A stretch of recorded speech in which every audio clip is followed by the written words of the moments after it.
How you applied for the job in USA, right? Because वहाँ पे तो placement companies नहीं आती ऐसा इंडिया में जैसे आता है। हम्म। तो how you hmm. Reach out to the companies? जो आपका लॉजिक फॉर टेक्नोलॉजीज वाला एक्सपीरियंस था वो वहाँ पे काम आया या नहीं आया? So what is the hmm. Exact process that student should follow for the reaching out the companies in USA? US में जॉब मार्केट काफ़ी competitive है। अब तुम यूएस आओगे तो तुम नोटिस करोगे कि तुम्हारे जैसे सेम कोर्सेज पढ़ने वाला पूरा तुम्हारा बैच है। सारे के सारे मेहनत करते हैं, सारे के सारे अप्लाई करते हैं, और ऐसे ही हज़ारों कॉलेजेस हैं। तो कंपटीशन यूएस में बहुत है। और यहाँ पे इंडिया की तरह डिपेंडेंसी नहीं है कि हमारे कैंपस में कॉलेज यूनिवर्सिटी आएगी, सॉरी हमारे कैंपस में कोई कंपनी आएगी और ऐसे हमें ऐसे हमें जॉब मिल जाएगी। यहाँ पे तुम्हें अपना रिज्यूमे खुद बनाना है, तुम्हें अपने आप को प्रेजेंट करना आना चाहिए, तुम्हें लिंक्डइन के थ्रू, तुम्हें कंपनी वेबसाइट के थ्रू खुद जॉब के लिए अप्लाई करना होता है। तो उसमें तुम्हारा कॉलेज तुम्हें हेल्प करता है। वो तुम्हें रिज्यूमे का टेम्पलेट दे देता है कि इस टेम्पलेट का रिज्यूमे बनाओ। फिर ऑनलाइन रिसोर्सेज भी थोड़े बहुत प्रोवाइड कर देता है जो तुम्हारे रिज्यूमे को ग्रेड करते हैं कि तुमने कितना अच्छा रिज्यूमे बनाया है।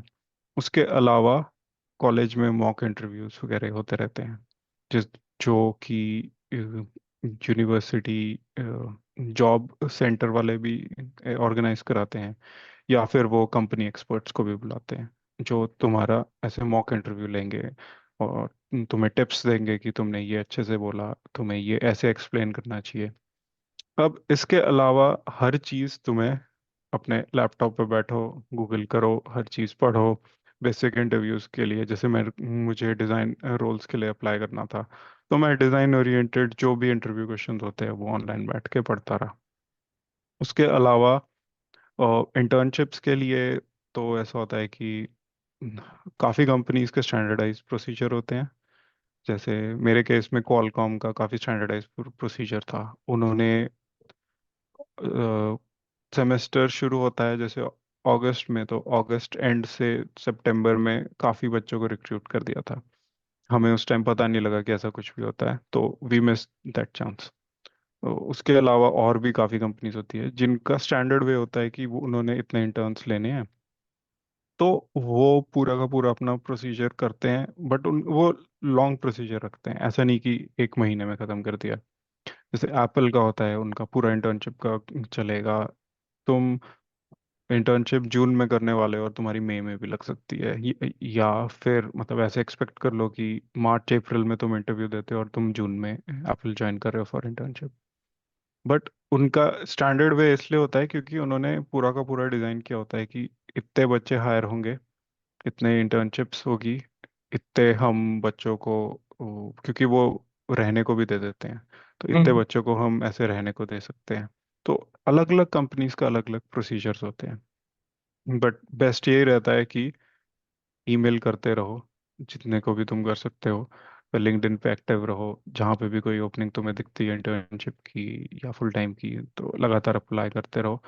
और फिर तुम्हारे प्रोजेक्ट्स जो है, तुम्हारा ग्रेड जो है, ये तुम्हें फिल्टर आउट होने में हेल्प करता है। मेरे केस में मेरे पास एक्सपीरियंस था, तो इंटर्नशिप में तो मैं नहीं बोलूँगा कि मेरे को बहुत हेल्प मिली, बिकॉज इंटर्नशिप में कंपनीज ये भी बहुत देखती है कि हमें फ्रेश कॉलेज के बच्चे चाहिए। हमें एक्सपीरियंस वाले काफ़ी जगह पे इंटर्नशिप्स में सेलेक्ट नहीं होते, बिकॉज कंपनीज बहुत सारी बड़ी बड़ी कंपनीज जो है वो फ्रेश एक्सपीरियंस विदाउट एक्सपीरियंस वाले लोगों को बहुत प्रेफर करती है for internships. But for a full time job मेरे लिए ऐसा था कि एक्सपीरियंस था, तो मुझे कॉल्स भी टाइम से आ रही थी, कुछ रेलेवेंट मैच होता था, तो एकदम से कॉल आ जाती थी। इंटरव्यूज भी दिए मैंने, कुछ अच्छे गए, कुछ अच्छे नहीं गए, कुछ अच्छे भी गए बट सिलेक्शन नहीं हुआ क्योंकि इतना कंपटीशन होता है। तो उस बेसिस पे ऐसा था कि मैं साइड बाय साइड अपने आप को इम्प्रूव कर रहा था कि मैं मुझसे सबसे बेसिक क्वेश्चंस अगर पूछे जाते हैं तो मैं उनका कितने अच्छे से आंसर कर सकता हूँ। जैसे मान लो तुम्हें कोई सिंपल था ये क्वेश्चन पूछे कि सेटअप टाइम क्या होता है, होल्ड टाइम क्या होता है, तो उनको जितने अच्छे से तुम एक्सप्लेन कर पाओ तो वो तुम्हें उतना ही फायदा देती है। इंटरव्यूअर खुश हो जाता है कि नहीं, इसे नॉलेज है, बेसिक नॉलेज है, और उन्हीं बेसिस पे फिर नेक्स्ट टू नेक्स्ट क्वेश्चंस भी बनने लग जाते हैं। तो यही है कि तुम कितने अच्छे से अपने आप को प्रेजेंट करो, इसकी तैयारी तुम्हें करनी पड़ती है। फिर तुम्हें ओवरऑल नॉलेज भी रखनी पड़ती है, जो भी तुमने सब्जेक्ट्स पढ़े हैं उनकी नॉलेज रखनी पड़ती है। अ, ये जरूर होता है कि जो तुमने नहीं पढ़ा है उसके क्वेश्चंस नहीं पूछे जाएंगे। ऐसा नहीं है कि तुमने वो कोर्सेज ही नहीं लिए और वहाँ पे मुझे इंटरव्यूअर बैठ के कंप्यूटर साइंस के कोई क्वेश्चन पूछ रहा है, तो तुम सीधे बोल सकते हो कि नहीं, मुझे नहीं पता है, मैंने ऐसा कोई कोर्स नहीं लिया है। वो तुम्हें तुम्हारे नॉलेज पे जज करेंगे। तुमने अगर अपने रिज्यूमे में कुछ लिखा है तो उसके बारे में पूछेंगे, और अगर तुम्हें नहीं एक्सप्लेन करना आएगा तो उसके बेसिस में वो तुम्हें फैक्टर आउट करेंगे कि ठीक है, इसने लिखा है, इसको ये एक्सप्लेन करना नहीं आता, तो ही हैज़ टू इम्प्रूव, मैं नेक्स्ट कैंडिडेट की तरफ चले जाऊंगा। इस तरीके से वो फिल्टर आउट करते हैं। ओके। सो आरटीएल डिजाइन रोल की बात करें तो कौन कौन सी मेरे स्किल्स होने चाहिए आरटीएल डिजाइन इंजीनियर के लिए, और कौन कौन से टूल होने चाहिए एज अ फ्रेशर, है ना? कितने टूल फ्रीली अवेलेबल हैं, कितने पेड अवेलेबल हैं, तो आरटीएल इंजीनियर के हम्म बारे टूल के केसेस में देखो, अब एज अ फ्रेशर अगर तुम टूल बोलो तो कोई एक्सपेक्ट नहीं करता कि तुम्हें बहुत टूल के बारे में पता हो। में। बट अब अगर तुम एमएस कर रहे हो यूएस में, या इंडिया में भी अगर तुम एमटेक करते हो, तो डेफिनेटली मुझे लगता है कि तुम बेसिक कोई ना कोई मेंटर का टूल, जैसे मॉडल सिम यूज तो तुम कर ही लोगे, या क्वेस्टा सिम अगर अच्छी यूनिवर्सिटी है, लाइसेंस उन्होंने लिया है, तो क्वेस्टा सिम का भी यूज कर लोगे। और उसके अलावा अगर तुम सर्किट डिजाइन वगैरह में हो तो तुम केडेंस का वर्चुसो यूज कर सकते हो, या स्पाइस का कोई सिमुलेटर यूज कर सकते हो। तो ये टूल ठीक है, मैं बोलूंगा कि ठीक है, थोड़ी हेल्प करते हैं तुम्हारे रिज्यूमे में, बट एज अ फ्रेशर नहीं, इतना फर्क नहीं पड़ता। तुम्हारी लैंग्वेज पे अगर कमांड है, जो डिज़ाइन रोल्स में अगर तुम्हारी वेरिलॉग, सिस्टम वेरिलॉग में कमांड है, तुम्हारी डिजिटल डिज़ाइन की अच्छी नॉलेज है, तो ये टूल का कोई कभी क्वेश्चन आता नहीं है। ये टूल्स जो है तब ज़रूर तुम्हें थोड़ी सी हेल्प कर सकते हैं जब तुम पहले से जॉब कर रहे हो और चेंज करने का सोच रहे हो। ओके। तब तुम ऐसा लिख सकते हो कि तुमने ये सारे टूल्स यूज किए हैं, तो दूसरी कंपनी को अगर उस टूल्स पे किसी की एक्सपर्टीज चाहिए तो वो तुम्हें पिक कर लेंगे। बट एज अ फ्रेशर कोई कंपनी नहीं मानती कि तुम्हारे पास एक टूल की एक्सपर्टीज होगी। बट वो जरूर ये चाहेंगे कि तुम्हारे पास लैंग्वेज की एक्सपर्टीज हो। तो स्किल्स की इस बात में करूं, एग्जैक्टली आरटीएल डिजाइन इंजीनियर के कौन कौन सी हम्म, परफेक्टली स्किल्स हैं कि ये स्किल्स हैं तो मैं आरटीएल इंजीनियर बन सकता हूँ या फिर वेरिफिकेशन इंजीनियर बन सकता वेरिफिकेशन में तो डेफिनेटली, वेरिफिकेशन कैसे की जाती है, सिस्टम वेरिलॉग का यूज़ वेरिफिकेशन के लिए कैसे होता है, उसके वेरिफिकेशन के बेसिक्स। वेरिफिकेशन मतलब कि सिंथेसाइजेबल, नॉन सिंथेसाइजेबल कोड जो सारा ये सिस्टम वेरिलॉग का होता है, वो तो अगर तुम्हें अच्छे से उनकी नॉलेज है तो वो बहुत अच्छा है।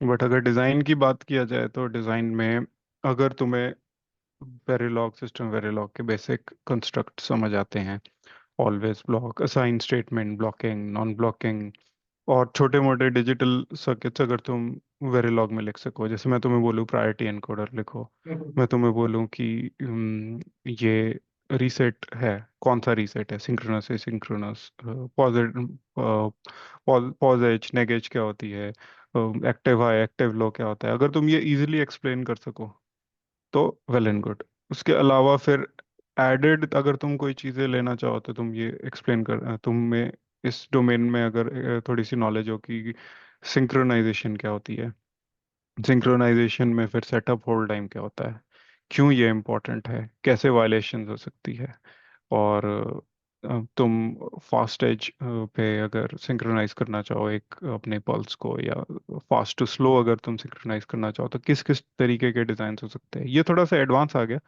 इस पे जाने की जरूरत नहीं है अगर तुम सिंपल वेरिलॉग पढ़ना सीख रहे हो। बट अगर तुम इन सबको समझते हो तो डिजाइन में और कुछ नहीं चाहिए।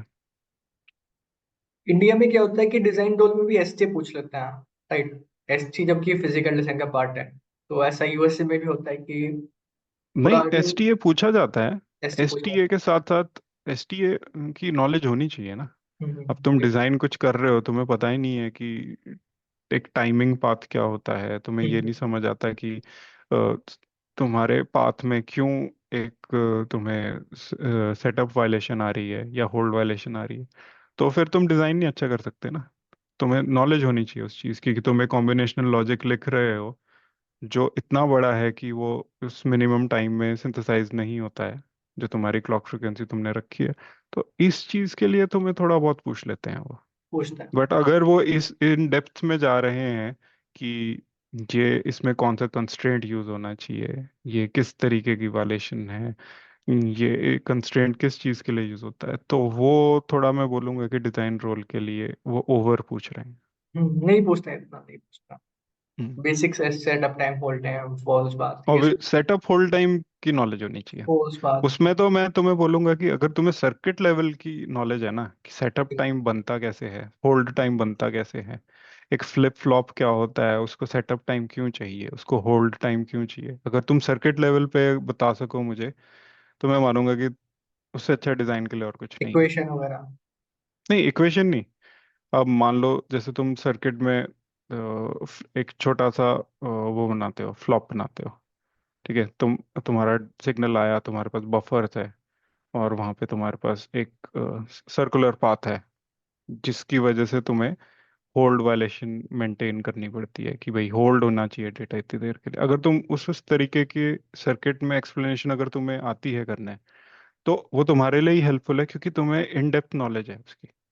बट अगर तुम सिंपली ये एक्सप्लेन कर सको कि ये सिंपल सा फ्लिप फ्लॉप है, उसको डेटा क्लॉक एज से इतने टाइम पहले चाहिए, तो वो टाइम तुम्हारा सेटअप टाइम हो जाता है, या डेटा क्लॉक एज कितनी देर बाद तक होल्ड पे चाहिए, वो होल्ड वायलेशन के लिए यूज होता है। तो इतनी एक्सप्लेनेशन काफी होती है। Okay. So you hmm. Worked as a machine learning RTL intern at Lattice hmm. Semiconductor. So hmm. इसमें क्या आपका रोल था, क्या क्या क्या क्या आपने काम किया इसमें, क्योंकि ये हम्म, थोड़ा मेरे को एआई से रिलेटेड मैंने लग मशीन लर्निंग थोड़ा सा काम किया है एफपीजीएस पे। मैंने अपने दोनों इंटर्नशिप्स में मशीन लर्निंग एक्सेलरेटर्स पे थोड़ा सा काम किया। तो उसमें यूजुअली क्या होता था कि एफपीजीए में मशीन लर्निंग के जो एल्गोरिथम्स होते हैं उनको एक्सेलरेट किया जा रहा था एज कंप्यूटेशन पे। तो उस पे तुम जो तुम्हारा बेसिक एल्गोरिथम जैसे रन होता है, तो तुम हार्डवेयर उसके लिए डिजाइन कर रहे हो, तो वो पूरा स्टैक डेवलप्ड किया जाता है कि तुम्हारे पास सॉफ्टवेयर लेवल पे भी थोड़ा सा है, तुम्हारे पास हार्डवेयर लेवल पे भी है। हार्डवेयर लेवल पे तुम छोटे छोटे इंप्रूवमेंट्स करना चाहते हो उस हार्डवेयर पे ताकि वो और एफिशिएंट हो जाए। तो वो छोटे छोटे इंप्रूवमेंट्स पे मैंने दोनों इंटर्नशिप्स पे काम किया है। ओके। तो लैटिस सेमीकंडक्टर में भी वही छोटे इंप्रूवमेंट हम देख रहे थे। उसमें भी मतलब काफी काम उसमें उस चीज से रिलेटेड मैंने सॉफ्टवेयर पे किया है, पाइथन कोडिंग करी है। बिकॉज वो एल्गोरिथम इम्प्लीमेंटेशन करनी होती थी कि प्रूफ ऑफ कंसेप्ट चाहिए होता है, तो उस लेवल का मैंने लेटेस्ट पे काम किया है। इवेंचुअली तुम हार्डवेयर फिर उसका डिजाइन करते हो, फिर ट्रेड ऑफ देखते हो कि तुम्हें क्या फायदा मिल रहा है इस एल्गोरिथम इम्प्लीमेंटेशन से। तो इस तरीके का मैंने इंटर्नशिप में काम किया था। ओके। सो एआई की बात करें तो एआई में वीएलएसआई का क्या इम्पैक्ट होगा, और particularly as a RTL design engineer तो आरटीएल डिजाइन प्रोफाइल पे क्या क्या इम्पैक्ट हो सकता है, आपको क्या लगता है अभी?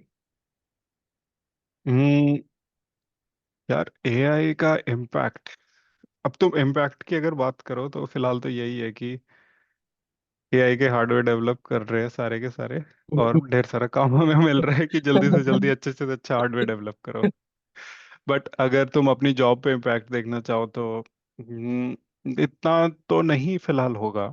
बिकॉज एआई इतना मैच्योर नहीं है कि वो तुम्हारा काम कर सके। तुम एग्जैक्टली। छोटे छोटे उससे काम करवाते हो, छोटे छोटे ट्वीक्स, जैसे मैं अपनी तरफ से क्या करवाता हूँ कि मान लो मुझे कोई स्क्रिप्ट लिखनी है, तो मैं शुरुआत एआई से करवा देता हूँ, क्योंकि ताकि मेरे को थोड़ी नॉलेज भी नहीं है अगर उस स्क्रिप्ट को लिखने की, तो एआई गिव्स मी अ स्टार्टिंग पॉइंट जिसको मैं यूज करके थोड़ा और एनहांसमेंट्स, थोड़े से ट्वीक्स करके अपना काम निकाल लेता हूँ। ये मैं अपनी एफिशिएंसी के लिए एआई का थोड़ा बहुत यूज कर लेता हूँ।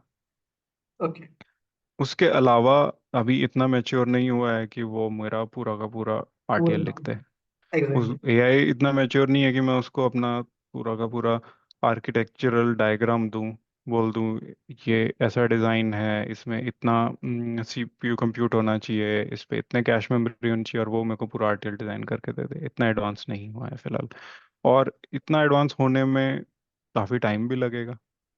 हम्म। और मुझे नहीं लगता कि एआई इतना एडवांस इतनी जल्द अगले 5 या 10 सालों में हो जाएगा कि वो हम सारे इंजीनियर्स को रिप्लेस कर दे। हम्म। सबसे ज्यादा इम्पैक्ट कौन सी प्रोफाइल पे पड़ेगा एआई का बात करें तो? आपको क्या लगता है, लाइक सबसे ज्यादा इम्पैक्ट कौन सी वाली प्रोफाइल पे लगेगा? इलेक्ट्रिकल डोमेन में सबसे ज्यादा इम्पैक्ट एआई का, हम्म, जितना सॉफ्टवेयर ओरिएंटेड काम है उसमें इम्पैक्ट हो सकता है। जैसे वेरिफिकेशन में थोड़ा बहुत हो सकता है, बट वेरिफिकेशन में इतना इम्पैक्ट भी नहीं आएगा, बिकॉज यूजर इनपुट लेके कुछ डिजाइन करना एआई हर चीज परफेक्टली नहीं कर सकता। एग्जैक्टली। एक वेरिफिकेशन इंजीनियर चाहिए। ठीक है, एक इंजीनियर का थोड़ा सा वो हो सकता है कि नेक्स्ट अगले 5-10 सालों में जो इंजीनियर्स आए, उन वो एआई का इतना यूज करते हो कि उनको इन डेप्थ नॉलेज ना हो कि वेरिफिकेशन एनवायरनमेंट में अगर कोई गलती हो गई तो वो कैसे सॉल्व की जाए। वो बेशक एफिशिएंट हो सकते हैं इस वे में कि वो तुम्हारे डिजाइन को लेके एआई से ट्वीक कर करके अपना काम करवा लें, बट ओके। इतना नहीं हो सकता कि वो इन डेप्थ नॉलेज के साथ अपने बग फिक्सेस कर सके अपने ही कोड में। ये फर्क जरूर तुम्हें दिखेगा थोड़े टाइम में, बट मुझे नहीं लगता कि एआई पूरा मतलब चेंज कर देगा अभी हमारी इंडस्ट्री। तो ये जरूर है कि एआई चेंज कर रहा है ऐसी इंडस्ट्री जैसे ये तुम्हारे telephone companies, not telephone companies, but ये तुम्हारे कॉल सेंटर्स वगैरह है, इनको चेंज कर सकता है, इनको रिप्लेस कर सकता है। बिकॉज एआई इतना अच्छा हो गया है कि वो एक गिवन सेट ऑफ इंस्ट्रक्शन से, एक गिवन पूल ऑफ नॉलेज से तुम्हें रिजल्ट देते हैं। उसे जब लगेगा कि जो यूजर पूछ रहा है मुझसे मैं ये सॉल्व नहीं कर सकता, तो असली ऑपरेटर को तुम्हें ट्रांसफर कर दे कॉल्स। बट उसके अलावा इतना मेच्योर नहीं है अभी एआई के सारे काम कर सके। और ये ट्रांजिशन तुम्हें पहले सॉफ्टवेयर इंडस्ट्री में ज़्यादा दिखेगा कंपेयर टू हार्डवेयर में। एग्जैक्टली। हम्म। तो बात करें कि अभी रिसेशन चल रहा है मार्केट में, so what are the tips for the recession, right?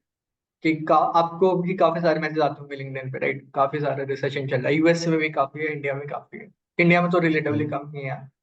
तो क्या इस टिप्स होनी चाहिए स्टूडेंट्स के लिए जो कि अभी रिसेशन में ट्रबल फेस कर रहे हैं? हम्म। देखो, अपने बेसिक स्ट्रांग रखो।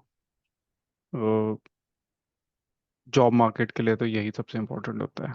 हम्म। तुम किसी भी लेवल पे चले जाओ, मैं मान लो अभी से 5 साल के बाद इंटरव्यू देता हूँ किसी कंपनी के लिए, तो सबसे पहले ही चीज़ें मुझसे मेरे बेसिक्स ही पूछे जाएंगे।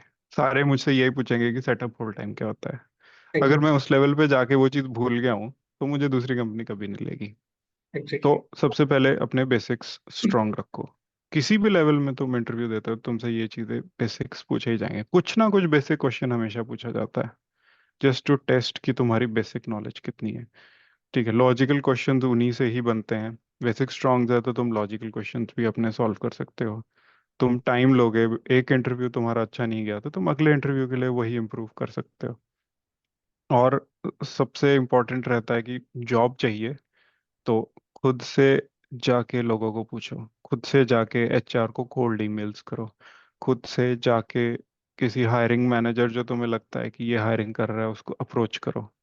मेरे केस में मैंने जब अपनी फर्स्ट जॉब ली थी तो मुझे बीटेक के बाद ऑलमोस्ट 6 महीने के बाद फर्स्ट जॉब मिली थी, क्योंकि अब वही है, बीटेक के बाद इलेक्ट्रॉनिक्स डिजाइन डोमेन में घुसना इतना इजी नहीं था। तो एचआर ने मुझे कॉल किया था, उन्होंने कंपनी का नाम बताया, मैंने नहीं सुना था। तो मैंने बोला हाँ ये आप इंटरव्यू सेट कर दो, मेरे को कभी कॉल नहीं आई। और ऐसा हुआ कि मैंने जो कॉल मुझे आई थी एचआर से वो मिक्सड अप होगी मल्टीपल कॉल्स के बीच, तो मुझे पता नहीं चला कि मैं किसको पूछूं किसको अप्रोच करूं। जब थोड़े टाइम के बाद मुझे पता लगा कि मेरा एक नोन इंसान इसी कंपनी में गया है, तो मैंने उससे एचआर का नंबर मांगा और खुद ही उन्हें कॉल बैक किया कि आपने मुझे 2 महीने पहले कॉल करी थी और आज तक इंटरव्यू सेट नहीं किया। उन्होंने उसके अगले दिन ही मेरा इंटरव्यू सेट किया। तो मैंने फर्स्ट इंटरव्यू जब दिया तो वो हुआ ही नहीं। जो इंटरव्यूअर था वो बिजी हुआ। फिर हम्म उसके बाद न्यू ईयर की छुट्टियां शुरू हो गई, हम्म हम्म क्रिसमस न्यू ईयर की। तो वो सारा टाइम फ्रेम मैं इतना टेंस था, नौकरी नहीं लग रही है।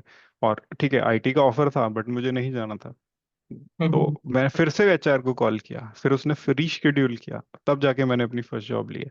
तो तुम्हें मेहनत करनी पड़ेगी, तुम्हें रीच आउट करना पड़ेगा। और सबसे इम्पोर्टेंट है कि ठीक है, अपने स्किल्स अप टू डेट रखो, कभी भी इंटरव्यू आ सकता है। तो जब भी आए प्रिपेयर्ड रहो। ऐसा नहीं कि ये सोच के रखा कि जब इंटरव्यू आएगा तब तैयारी करेंगे। अपने बेसिक स्टेप्स पे रखो, जब भी इंटरव्यू आए इंटरव्यू दो, और लोगों को कांटेक्ट करते रहो। ऐसे ही जॉब मिलती है। तो बात करें कि एएमडी में राउंड्स क्या क्या थे, एग्जैक्टली प्रोसेस क्या था कि आपने लिंक्डइन से अप्लाई कर दिया, फिर क्या क्या राउंड्स थे एएमडी में? यूएस लोकेशन में तो जैसे सबसे पहले हायरिंग जो हायरिंग मैनेजर तो नहीं, हायरिंग जो पर्सन होता है वो तुम्हें स्क्रीन करते हैं, बेसिक से क्वेश्चंस पूछते हैं और सिंपल से आंसर्स वो मांगते हैं। उसके बाद वो हायरिंग मैनेजर को तुम्हारा रिज्यूमे देते हैं। तो अब एप्लीकेशन मैंने एएमडी की जॉब साइट में डाली थी। अ, उनका ईमेल आया था, उसके उसके बाद कॉल हुई थी। तो प्रॉपर वे में शेड्यूल किया जाता है कि पहले ईमेल आएगा, शेड्यूल किया गया। तो वो जो हायरिंग पर्सन था, और रिक्रूटर मैं बोलूँगा, जो रिक्रूटर था अच्छा। उन्होंने मेरा, नहीं एचआर नहीं, वो होते हैं रिक्रूटर होते हैं वो। ओके। तो उन्होंने सिंपल से 2-3, उनको वो लिखाया गया होता है कि ये क्वेश्चंस पूछने हैं और आपने आंसर देखना है कि दूसरा इंसान कैसे आंसर कर पा रहा है। तो उस बेसिस पे उन्होंने प्रॉपर आधे घंटे का इंटरव्यू रखा, 2-3 क्वेश्चन पूछे। और फिर मुझे एक्सप्लेन करने को बोला कि अपना बैकग्राउंड एक्सप्लेन करो। उसके बाद उन्होंने हायरिंग मैनेजर को रिज्यूमे फॉरवर्ड किया। उसके बाद हायरिंग मैनेजर ने रिज्यूमे फिल्टर आउट करते हैं वो। उन्हें लगे कि अच्छा है तो वो बोलते हैं कि भाई इंटरव्यू कॉल रखो। फिर मेरे 3 राउंड उसके बाद और हुए थे, तीनों टेक्निकल थे। तीनों सीनियर मेंबर्स जो भी थे, जो अब मेरे कॉलीग्स हैं, उन्होंने मेरे इंटरव्यूज लिए थे। और उसके बाद एक फाइनल राउंड हुआ था एक सीनियर फेलो के साथ, जिन्होंने 45 मिनट्स काफ़ी सारे क्वेश्चंस पूछे हैं। क्वेश्चंस रिपीट भी होते थे, हम्म क्वेश्चंस बहुत ही डिफरेंट ट्रेजेक्टरी में भी चले जाते थे। कोई प्रोजेक्ट के बारे में पूछते हैं, कोई बेसिक्स के बारे में पूछते हैं, कोई बेसिक्स से स्टार्ट करते हैं और प्रोजेक्ट में चले जाते हैं कि अच्छा तुमने ये प्रोजेक्ट किया, ये कैसे इम्प्लीमेंट किया। फिर तुम उनको इम्प्लीमेंटेशन समझाते हो, वो वहीं से वो पॉइंट पकड़ लेते हैं और एक क्वेश्चन पूछ लेते हैं जो तुम्हारे बेसिक नॉलेज टेस्ट करने के लिए होता है। जैसे मान लो मैंने उन्हें बोला कि मैंने एक हार्डवेयर एक्सेलरेशन करी जिसमें मैंने रिस्क फाइव प्रोसेसर बनाया और उसमें हमने उसको मल्टी थ्रेडेड कर दिया। तो उन्होंने पूछा कि मल्टी थ्रेडिंग क्या होती है, कैसे इम्प्लीमेंट करी, 5 स्टेज पाइपलाइन था, कितने स्टेज का पाइपलाइन था। फिर उसमें पूछ लिया कि मेमोरी कितनी यूज़ करी, मेमोरी कितनी यूज़ करी तो अच्छा उसका साइज कैसा था, उसका एड्रेस कितने से कितने वेरी करता है। तो ऐसे ऐसे वो क्वेश्चन डेवलप करते रहेंगे तुम्हारे बेसिक्स टेस्ट करने के लिए। फिर पूछ लेंगे कि इसका कैश साइज क्या हुआ, अगर मान लो मैं इसको ऐसे मॉडिफाई कर दूं तो इसका हिट रेट क्या है, इसका मिस रेट क्या है। इस तरीके से तुम्हारे क्वेश्चंस डेवलप होते रहते हैं कन्वर्सेशंस के थ्रू ही। तो ऐसा मेरा एएमडी का इंटरव्यू गया था।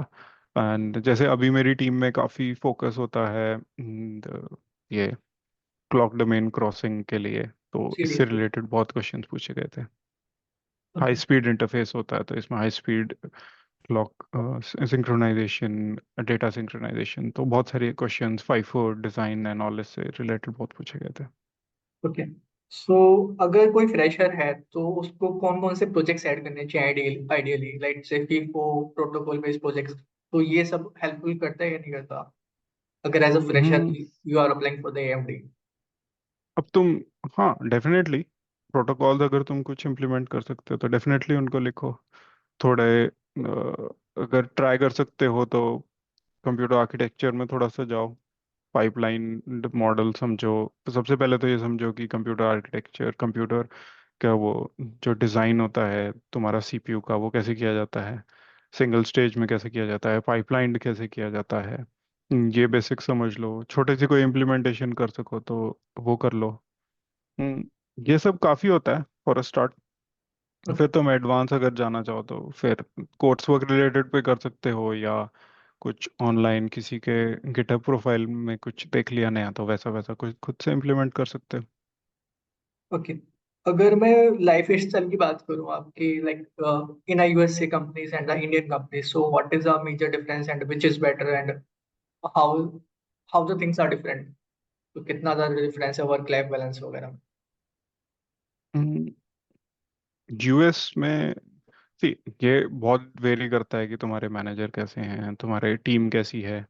और मैंने अभी तक ये देखा कि वर्क लाइफ बैलेंस ठीक है। काम होता है तो बहुत भी होता है, थोड़ा कम भी कभी कभी हो जाता है। बट जो टास्क दिए गए हैं उनको खत्म कर दो तो मैंने ये अभी तक महसूस किया कि कोई तुम्हें क्वेश्चन नहीं फिर करता। फिर हम्म। तुम्हें कोई ऐसा नहीं बोलता कि तुम वीकेंड पे भी काम करो, कुछ करो। बट अगर मान लो मेरा कोई काम अटका हुआ है, मेरी ही वजह से अटका हुआ है, तो वो मैं अपने ऊपर ले लेता हूँ और वीकेंड्स पे भी काम कर लेता हूँ। बट ऐसा भी होता है कि मान लो कुछ मैं काम कर रहा हूँ और किसी और की मेरे पे डिपेंडेंसी है, तो मैं फ्राइडे को मान लो खत्म नहीं कर पाया, तो मुझे कोई नहीं वापस आके पूछता मंडे तक कि तुमने क्या किया। यहाँ पे यूएस में मैंने ऐसा कल्चर जरूर देखा है। इंडिया में भी डिपेंड करता था कि मान लो डेडलाइन है तो थोड़ा बहुत काम करना पड़ता था, बट इतना मतलब हेक्टिक मैंने शेड्यूल कभी नहीं देखा। बट हाँ, इट डिपेंड ऑन कंपनीज। काफ़ी कंपनीज में मैंने देखा है कि लोग छुट्टियां लेने को भी मना कर देते हैं। मैंने अभी तक ऐसा फील नहीं किया। मैंने मतलब आई से कि मैंने सब अच्छी कंपनीज में काम किया, तो मैंने अभी तक ये फील नहीं किया ऐसा। Okay. So what are the books you will recommend or the free resources you want to recommend for the student who are preparing for the VLSI jobs? Hmm books तो मैं इतनी नहीं बोलूँगा। Hmm. अपने courses जो तुमने BTech में किए हैं, मास्टर्स में किए हैं, उसमें जिस डायरेक्शन की जॉब्स में तुम अप्लाई कर रहे हो, डिजिटल डिज़ाइन में कर रहे हो तो डिजिटल डिज़ाइन के कोर्सेज अच्छे से पढ़ो।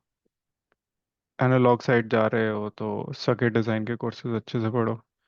और कंप्यूटर आर्किटेक्ट, अगर तुम डिजिटल डिज़ाइन में जा रहे हो तो डेफिनेटली कंप्यूटर आर्किटेक्चर के कोर्सेज बहुत अच्छे से पढ़ो।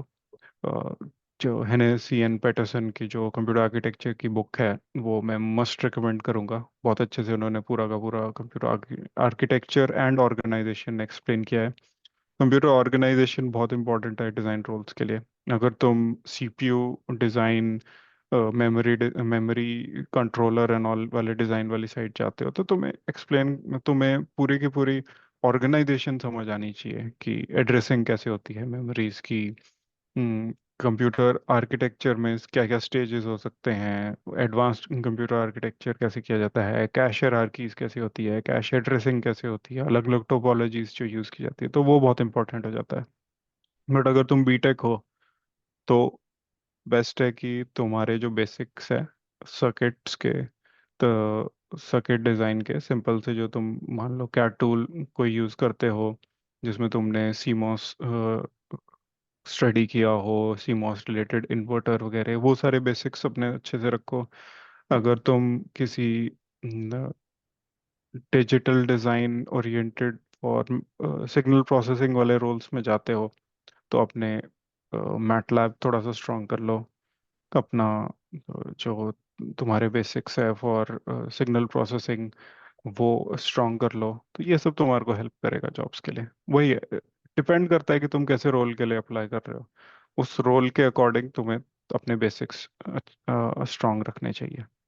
Okay. So you must have gone through the VLSF or all like YouTube channel or LinkedIn or app, right? So what is your view on the VLSF और जो हम भी काम कर रहे हैं अभी? काफी सारे टॉक्स, फ्री कोर्सेज हैं हमारे पास, पेड कोर्सेज भी हैं और काफी सारे हम्म टॉक्स वगैरह चलते रहता है। So what is your view on this? Like it is helpful for the whole community and the students, so what is your view? Definitely बहुत हेल्पफुल है। बट ऑनेस्टली मैं तुम्हें बोलूंगा कि तुम्हारा एक्सपीरियंस कैसा चल रहा है, तुम बताओ कि how how do you feel कि स्टूडेंट्स कितना अच्छा फील करते हैं तुम्हारे कोर्सेज लेके। और एग्जैक्टली। स्टूडेंट्स को कैसा लगता है, लाइक स्टूडेंट्स को क्या डिफरेंस महसूस होता है जब वो तुम्हारे कोर्सेज लेते हैं कंपेयर टू जब वो बिल्कुल ही बीटेक करके बाहर निकलते हैं, तुम्हें क्या फील होता है, मैं तुम्हें ये पूछना चाहूंगा। तो बेसिकली काफी ज्यादा नॉलेज नहीं होती है बच्चों को, कि अवेयर ही नहीं होते। पहली बात तो हम पहले बोलते हैं कि आपके पास दो ऑप्शंस हैं, one is get exam and second is hmm. Obviously VLSI courses. So depending on the RAM, we give the both the options. We tell them both the options. Like आपके पास यही ऑप्शन है, ये option है। Depending on hmm. them, you can go through the free courses first. Only if like the free courses, अगर आपका interest लगता है, then you should go for the paid course or complete course from any institute you can go. But first go through the free course, वो ज्यादा important है, क्योंकि किसी ने भी कुछ भी पैसा इन्वेस्ट कर दिया वो खराब नहीं जाना चाहिए, राइट। हम्म। ये सबसे अच्छा। ज्यादा फोकस करते हैं। और अभी हम काफी ज्यादा प्रोजेक्ट्स वगैरह ऐड करा रहे हैं, और काफी सारे ऑप्शन है। रिकॉर्डिंग का है, लाइव का है, डाउट सेशंस है, मॉक इंटरव्यू हमने रिसेंटली लास्ट ईयर से मॉक इंटरव्यू अरेंज करे हैं। और जॉब असिस्टेंस जितना भी हो पाता है रिसेशन वगैरह में कर ही रहे हम्म। हैं। 70-80% रेशियो है, सक्सेस रेशियो अभी। तो हम्म। अभी तो अच्छा ही चल रहा है, अच्छा रिस्पॉन्स है, लेकिन मैं ये इसलिए पूछ रहा हूँ बिकॉज मुझे पता है, मैं बीटेक कर रहा था, तो ठीक है मुझे पता है कि मेरे को इलेक्ट्रॉनिक्स समझ नहीं है, बट मुझे नहीं पता था कि इंडस्ट्री में क्या होता है। तो वो बहुत बड़ा गैप बीटेक में फील होता है। बट देखा जाए, जैसे एक बहुत बड़ा क्वेश्चन सब बोलते हैं कि जो हम पढ़ते हैं वो हमें काम नहीं आता, इलेक्ट्रॉनिक्स में स्पेशली। एग्जैक्टली। वो इसलिए है बिकॉज इलेक्ट्रॉनिक्स की जो इंडस्ट्री है ना, मुझे फील होता है वो बहुत मैच्योर है। बट अब तुम एज एन इलेक्ट्रॉनिक्स इंजीनियर इस इंडस्ट्री में घुसना चाह रहे हो ना, तो तुम्हें वो स्टार्टिंग से नॉलेज होनी चाहिए। तो इसलिए जो हम कॉलेज में पढ़ते हैं वो स्टार्टिंग की नॉलेज है। बट कॉलेज के कोर्सेज इतने एडवांस नहीं हो पाए हैं हमारे अभी कि हम इंडस्ट्री की भी थोड़ी सी नॉलेज ले पाए। एग्जैक्टली। तो वो गैप ना मैंने यूएस में देखा कि यहाँ की बैचलर्स डिग्री में नहीं है। हम्म। तुम बेसिक कोर्सेज लेते हो यहाँ पे, तो जैसे फर्स्ट ईयर में तुमने बेसिक कोर्सेज लिए, तुमने मैथमेटिक्स पढ़ी, तुमने फिजिक्स वगैरह पढ़ी।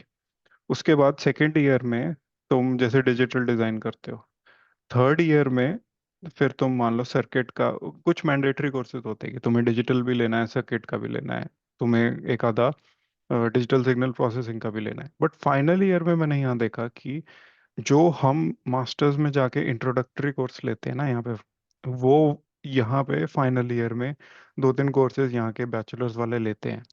उससे बैचलर्स डिग्री वालों को इंडस्ट्री ओरिएंटेड और थोड़े से स्पेसिफिक कोर्सेज लेने में फायदा हो जाता है, मतलब वो थोड़ी सी नॉलेज हो जाती है उन्हें कि इंडस्ट्री में किस तरीके के क्वेश्चंस पूछे जाते हैं, इंडस्ट्री में जो काम किया जा रहा है उसका बेस कहाँ से स्टार्ट हो रहा है। तो वो लिंक मैंने यहाँ देखा यूएस में है। ये चीज़ मेरे को इंडिया में नहीं इतनी महसूस हुई। नहीं, अभी रिसेंटली क्या हुआ है, इंडिया में बीटेक इन VLSI स्टार्ट हुआ है, VLSI डिजाइन। काफी सारे कॉलेज में, ट्रिपल हम्म। आईटी दिल्ली में, JP नोएडा में, काफी हम्म। सारे कॉलेज में, क्योंकि AICTE ने अप्रूवल दिया है कि आप बीटेक इन VLSI भी खोल सकते हो। तो काफी सारे कॉलेजों में रिसेंटली ही VLSI आया है, BTech as a separate hmm. Degree, right. So वो काफी हम्म। बेनिफिशियल होगा अकॉर्डिंग टू मी, राइट। हाँ, अगर उसमें सिखाया जा रहा है कि सर्किट डिजाइन कैसे होता है इंडस्ट्री स्टैंडर्ड टूल्स में, तो बहुत अच्छा है वो बीटेक। वो कम्युनिकेशन वाला पार्ट हटा दिया उन्होंने, बेसिकली VLSI को रिप्लेस कर दिया है, ये हुआ है एग्जैक्टली।